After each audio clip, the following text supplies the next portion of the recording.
Do you need to sight in your hunting rifle at an indoor range? Well, let me show you how.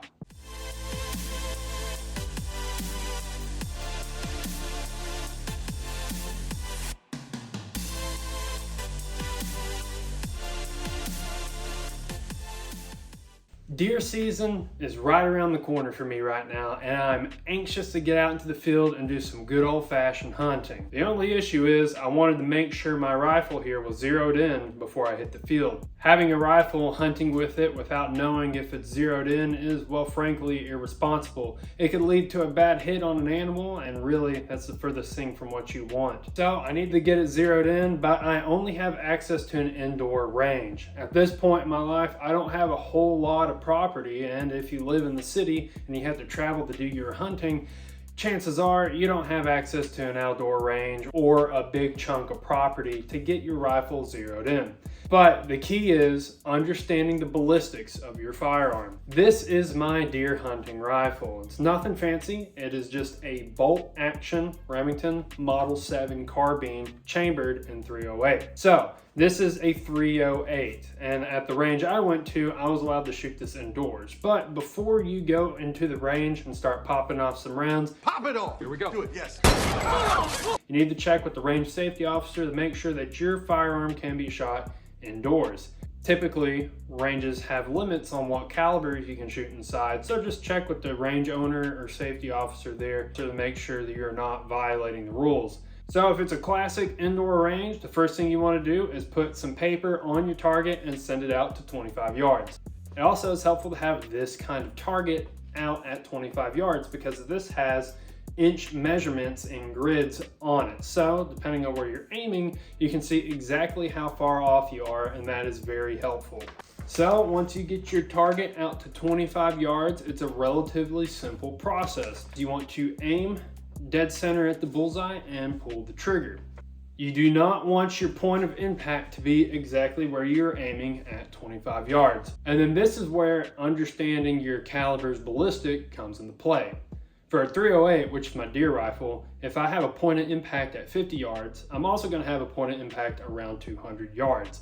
If you have a 50-yard zero, the round is going to be lower before that 50 yards, and then past that 50 yards, it's going to be a little higher above the line of sight.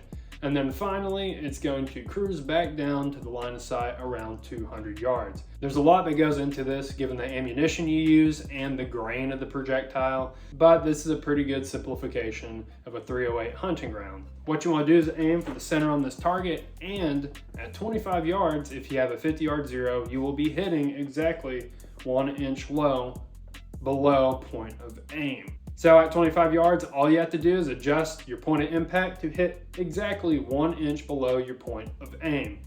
Then, if all theories are correct, you will be on target at 50 yards and 200 yards. So this was a quick and dirty guide about a little bit of a range hack, being able to zero in a hunting rifle at an indoor range.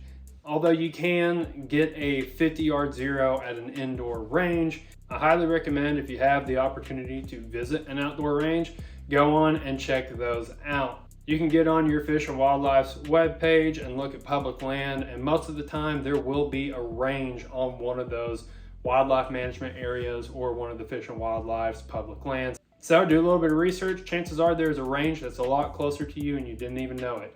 I'm excited to get out into the field and do some hunting this upcoming season. So if that's something you guys are interested on the channel about hearing a little bit about those hunting trips, let me know and I'll throw a video together to kind of explain what went down on the hunts.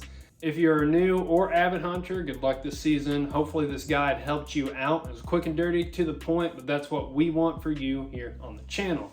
If you like this video, please leave us a thumbs up. And if you have any comments or questions, drop those down in the comment section below and we will get back to you. If you like this video and you want to keep up with us on the channel, hit that subscribe button, click the bell, select the preference that works best for you. This has been Mac with Range Day, where every day is range day.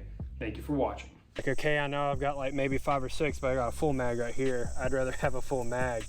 You bring it up, I make like a little L, drop the mag, bring it up, flame this one in. Sometimes with full mags, you gotta really slap it up, but just like that.